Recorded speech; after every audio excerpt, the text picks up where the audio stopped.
Hey everybody, this is Nay here.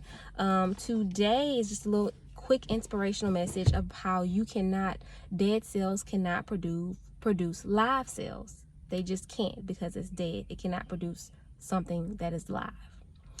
So this topic came to mind. I was sitting in class today. I'm a nursing student, sitting in class today, and we're basically talking about oxygen and different things like that. And so your body needs oxygen in order to survive. So if something happens, for whatever reason, different disease processes and things like that, if something happens and a certain area of your body is not getting enough oxygen, it's going to die.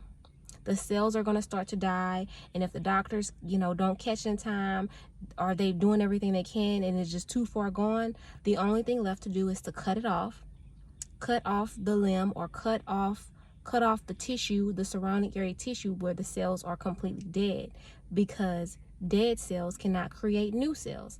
Once they cut off the dead limb or the dead tissues, they can then clean it out, put it back together, and it will heal itself. So when I heard the teacher say, dead cells can't make new cells, something in my little spirit just jumped up, and I was like, woo. I'm like, just ding, ding, ding moment, just like a blessed moment. And I went into thinking how, dead cells can't make new cells, and dead situations, dead thinking, sin, all these things that bring forth death, negativity, worry, fear, anxiety, depression, sins, fornication, witchcraft, like all this stuff cannot bring any life or peace in your life. Like, they just bring death. Death brings death. Life brings life. And I instantly thought of Galatians 2:20. It says, I have been crucified with Christ. It is no longer I who lives, but Christ lives in me. In the life which I now live in the flesh, I live by faith in the Son of Man who loved me and gave himself for me. So as Christians, we crucify those sinful, carnal desires so that we can live for Jesus. And when I was in class, I just was thinking about, how crucifixion physically, the Roman practice of crucifixion, nails in the wrists and nails in the feet, piercing through the side, that physically hurts. But us actually going through the daily process of crucifying our flesh daily so that we can be like Jesus, that hurts. It hurts to tell yourself, no, you can't do this. No, you can't have this. We're going to live for God. Like, it hurts to do those things. And, but that's something similar.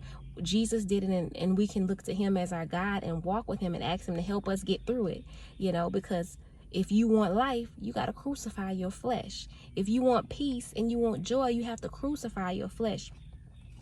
You can't produce nothing of value without God. If you want to live a life that is pleasing to God, you need God to do it. If you want to produce things that are valuable in your life for God, you need God to do it. In John 15:4, it says, abide in me and you will produce much fruit. For apart from me, you can't do nothing. You can't do nothing of value without God. If you want to live a life that's meaningful and pleasing unto God, you need God to do it. You cannot do anything that is pleasing to God without God. You just can't. And I guess another thing that the Spirit brought as another example is kind of like when we take dead things, sinful things, negative things, whatever it may be, and try to like do those things, and we expect life from it. It's just not possible. You can't live a life pleasing to God without God. You can't have that peace of God without doing things his way.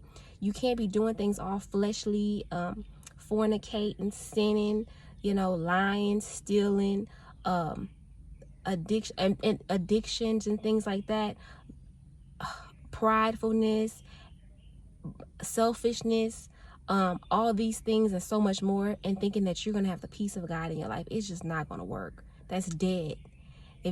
That's dead. And you need Jesus to give you life. You need Jesus to give you life. Life gives life. Jesus is a life, and he gives you life. And in order to have that life and continue and flow in that life and have peace and blessings, you have to do things according to his way. The example that that what we do as humans is kind of like the equivalent of You know, when you trying to take something dead and make it live, it's the equivalent of picking up roadkill and picking up roadkill and then cooking it and eating it. Imagine you're driving home from work, driving home from work, you see some dead roadkill. You pull over, pick it up and put it in your car, take it home, cook it, and you eat it and you give it to your family to eat. That is the equivalent of what we do when we try to take something dead and make it have life. You're eating that dead roadkill and then you're wondering, why does this taste so good? Why this got my stomach hurting like this? Why this giving me gas? Why this got me in pain? Why this making me gain weight? You know, because you're eating dead roadkill. You can't expect to have life from eating something that is dead. You got to get rid of that dead stuff. Do what you got to do. Get rid of that dead stuff. Dead relationships, the sinfulness, all the sins and stuff that are in the world that people do that we can do and not even realize. You got to get rid of that stuff. Asking God for forgiveness reveals, am I doing something wrong that I need to repent of and stop doing? You know, laziness, whatever. Just getting rid of those dead things and so you can have the life and peace of Jesus. And you can ask God to give you direction on how to do that as well. Say, hey, Lord, reveal to me if I am doing something dead and expecting life from it. Like you can say, God, reveal that to me, and he will. You say, God, help me to live a life that is, completely sold out unto you. Help me to get rid of the dead stuff and to live my life for you and have that life, that peace that surpasses all understanding through Jesus. So my question is just, what dead things in your life do you need to get rid of and let go of? What is going on in your life that is just dead? Dead thinking, dead ideas, dead relationships, death from just sinning. That's death, that you are holding on to, that you are doing, that you are thinking, that you need to let go of. You need to let it go. And I prayed this when I was in the car and on my way home, and minds I say, well, Lord, what's something dead that I'm doing and trying to expect life out of? It's taking away life. And for minds, guys, was like, stop worrying about this, worrying about that, worrying about school, worrying about finances, worrying about sleep and work, whatever. Worrying, God say, that's just death, and that's pulling away from you. It's not gonna give you life. Let it go. Give it to me. So that's what I do. I let it go, give it to God, so that I can get that peace of God back in my life and just trusting God gonna do what he's gonna do, and it's all gonna be all right. So hopefully this was a blessing and encouraging, insightful to you. I came from Galatians 2:20, John 15:4, Philippians 4:6-7. If you are interested in going and study those scriptures for yourself.